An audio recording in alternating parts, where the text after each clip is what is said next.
Nah, Baraya tentu saja mengetahui bahwa ada organisasi-organisasi, ormas-ormas, preman-preman, mafia-mafia yang paling ditakuti di Asia. Baraya bisa menyebut Yakuza atau Triad di Cina dan lain sebagainya. Tapi tahukah Baraya bahwa ada media di Jepang yang namanya adalah Rocket 24 itu sampai menyebut bahwa selain Yakuza dan Triad ada organisasi preman paling berbahaya. Indonesia Darurat Preman. Premanisme berkedok ormas. Bayangan kekuasaan di balik nama.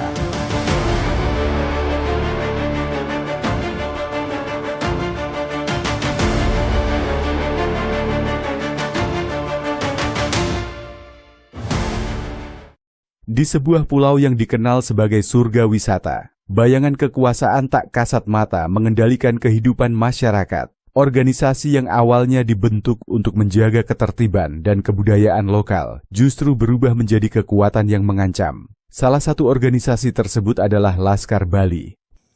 Jadi, saya mohon maaf ya, jadi ormas di Bali itu dianggap sebagai salah satu mafia atau gangster atau preman yang paling menakutkan se-Asia. Disejajarkan dengan Yakuza dan Triad gitu. Yang oleh media internasional disebut sebagai salah satu geng paling berbahaya di Asia. Apa tuduhan yang diberikan kepada Laskar Bali itu? Satu, mengepalai semua gangster-gangster di Bali.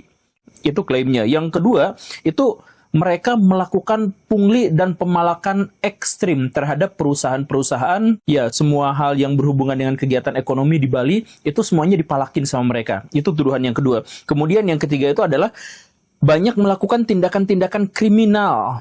Tetapi tindakan kriminal itu kemudian tidak diatasnamakan mereka. Karena setiap anggota mereka melakukan tindakan kriminal, maka jalur langsung tiba-tiba diputus gitu.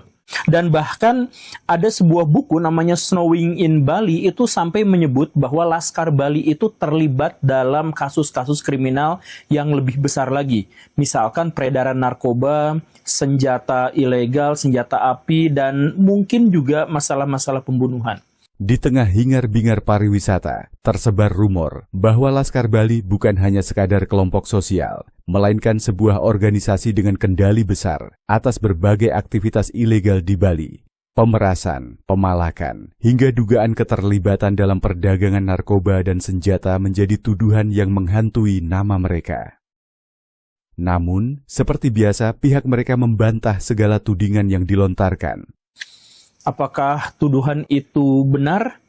Ya, tentu saja orang yang dituduhnya, pihak yang dituduh yaitu Laskar Bali dalam hal ini menolak untuk menyebut itu. Tetapi mengabaikan sama sekali laporan dari sebuah media juga itu tentu saja sesuatu yang ceroboh. Jadi ini sebenarnya benar atau enggak ya? Ya, benar atau salahnya yang kita sepakati bersama adalah bahwa di Indonesia banyak sekali preman dan preman-preman itu sekarang berbaju dengan label ormas. Tak hanya di Bali, fenomena ormas yang bertindak bak preman juga merajalela di berbagai daerah di Indonesia. Dan inilah yang sampai sekarang harus kita akui ini berbahaya. Indonesia sekarang OTW menuju Venezuela.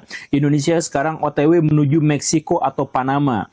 Itu faktanya semakin lama semakin kuat. Karena itu, mari kita sama-sama berpikir tentang solusinya. Mereka hadir dengan seragam dan bendera, tetapi cara mereka beroperasi tak ubahnya geng jalanan. Seberapa berbahayakah preman-preman yang mengatasnamakan ormas? Nomor satu, tentu saja kita ketahui bahwa warteg, warung-warung itu banyak yang tutup, banyak yang sepi, gara-gara dipalakin sama ormas. Dan atau bahwa ormas itu mendatangkan kepada mereka juru parkir yang membuat tokonya itu sepi. Jangankan toko warung biasa, Indomaret, Alfamart itu banyak yang sepi ketika di situ disatroni oleh tukang parkir yang ternyata tukang parkirnya ternyata cukup kuat karena dibakingi oleh ormas. Yang pasti, fenomena premanisme di Indonesia sangat nyata dan mengkhawatirkan. Banyak ormas yang beroperasi dengan gaya preman dan menyebabkan ketidaknyamanan bagi masyarakat. Beberapa dampak negatif yang dapat kita lihat sehari-hari meliputi: 1. Dampak terhadap ekonomi masyarakat. Pemalakan terhadap pemilik warung dan toko. Banyak warteg dan toko kecil yang harus tutup karena terus dipalak. Bahkan retail besar seperti Indomaret dan Alfamart pun sering sepi karena adanya tukang parkir liar yang ternyata dibekingi oleh ormas. 2. Dampak terhadap terjadinya korupsi. Korupsi dalam proyek pembangunan. Banyak kontraktor yang harus mengeluarkan uang lebih untuk membayar ormas. Akibatnya, proyek pembangunan jadi lebih mahal dan kualitasnya menurun. 3. Dampak terhadap pariwisata. Beberapa tempat wisata menjadi sepi karena harga tiket masuk dinaikkan secara tidak wajar oleh oknum ormas. 4. Dampak terhadap kegiatan masyarakat. Gangguan dalam acara atau event. Banyak penyelenggara acara musik, festival, atau kegiatan outdoor yang harus berurusan dengan ormas. 5. Menimbulkan gangguan Kamtibmas. Masalah penguasaan lahan kosong. Tanah kosong seringkali tiba-tiba diklaim oleh ormas atau kelompok preman. Pemalakan terhadap pedagang kecil. Menjelang Ramadan dan Lebaran, banyak pedagang kecil yang dipalak untuk memberikan THR kepada ormas. Dampak terhadap ekonomi dan investasi. Tidak hanya masyarakat kecil yang menjadi korban, bahkan investor besar pun berpikir 2 kali sebelum menanamkan modal di Indonesia.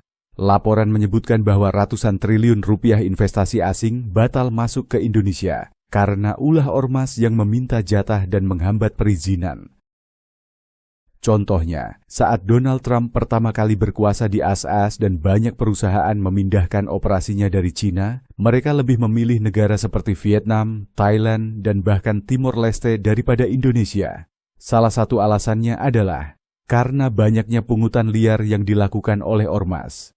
Pertanyaannya, kenapa ormas bisa besar? Salah satu faktor utama yang membuat ormas-ormas ini semakin kuat adalah lemahnya penegakan hukum di Indonesia. Ketika masyarakat kehilangan kepercayaan terhadap aparat keamanan, mereka justru lebih memilih ormas untuk menyelesaikan masalahnya. Faktanya, di beberapa daerah, jika terjadi masalah keamanan, masyarakat lebih memilih menghubungi ormas daripada polisi. Alasannya, ormas seringkali datang lebih cepat dibandingkan aparat kepolisian. Bahkan, ada laporan bahwa parkiran di kantor polisi pun dikuasai oleh ormas. Apa solusinya? Dengan masalah yang sebesar ini, apa yang bisa kita lakukan? Penegakan hukum yang lebih ketat. Pemerintah dan aparat harus berani bertindak tegas terhadap ormas yang bertindak seperti preman. Kesadaran masyarakat, jangan takut melapor dan menolak aksi pemalakan. Dukungan bagi usaha kecil, memberikan perlindungan kepada pedagang dan pemilik usaha dari gangguan ormas. Sobat semua, kita semua tentu menginginkan Indonesia yang lebih aman dan nyaman untuk ditinggali. Oleh karena itu, mari kita bersama-sama menyadari bahaya premanisme yang berkedok ormas ini. Jangan lupa untuk like, share, dan subscribe agar semakin banyak orang yang menyadari permasalahan ini. Sampai jumpa di video berikutnya. Wassalamualaikum.